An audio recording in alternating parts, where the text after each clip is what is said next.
boys and girls. So we are going to read a little story today, and then my fourth graders, when I'm finished, if you could go on to Google Classroom and answer a few questions about our story.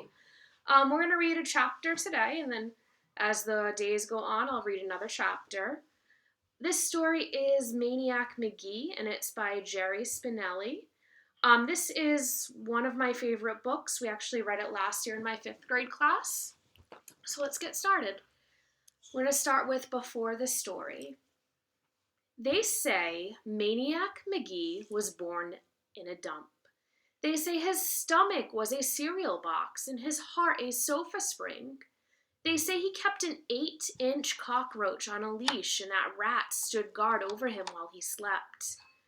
They say if you knew he was coming and you sprinkled salt on the ground and he ran over it, within 2 or 3 blocks he would be as slow as everyone else. They say. What's true? What's myth? It's hard to know. Finsterwald's gone now, yet even today, if you'll never find a kid sitting on the steps where he once lived. The Little League field is still there, and the band shell. Cobble's Corner still stands at the corner of Hector and Birch Street, and if you ask the man behind the counter, he'll take the clump of string out of a drawer and let you see it.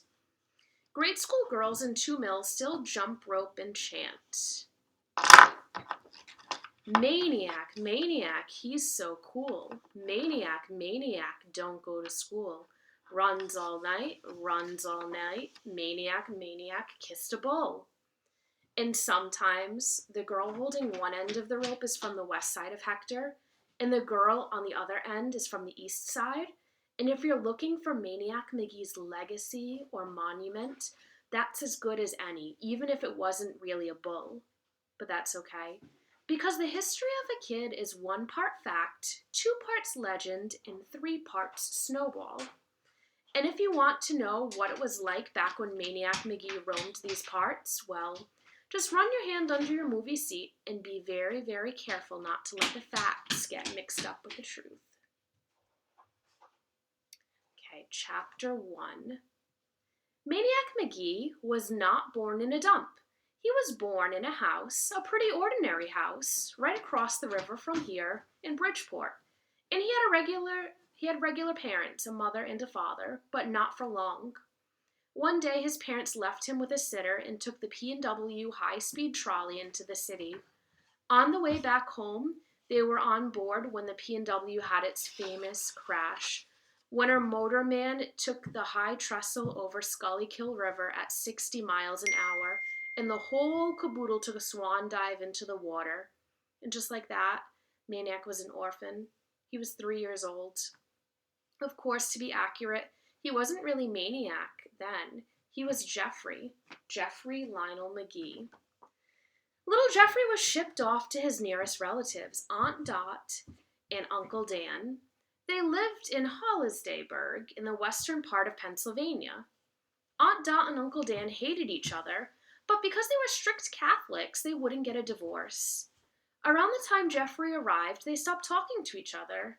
Then they stopped sharing.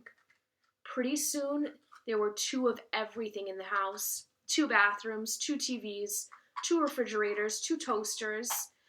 If it were possible, they would have had 2 Jeffreys. As it was, they split him up as best they could. For instance, he would eat dinner with Aunt Dot on Monday, with Uncle Dan on Tuesday, and so on. 8 years of that. Then came the night of the spring musical at Jeffrey's school. He was in the chorus. There was only 1 show and 1 auditorium, so Aunt Dot and Uncle Dan were forced to share at last that much. Aunt Dot sat on the side, Uncle Dan on the other. Jeffrey probably started screaming from the start of the song, which was Talk to the Animals, but nobody knew it because he was drowned out by all the other voices. Then the music ended, and Jeffrey went right on screaming, his face bright red now, his neck bulging. The music director faced the singers frozen with his arms still raised. In the audience, faces began to change. There was a quick smatter of giggling by some people who figured the screaming kid was some part of the show, some funny animal maybe.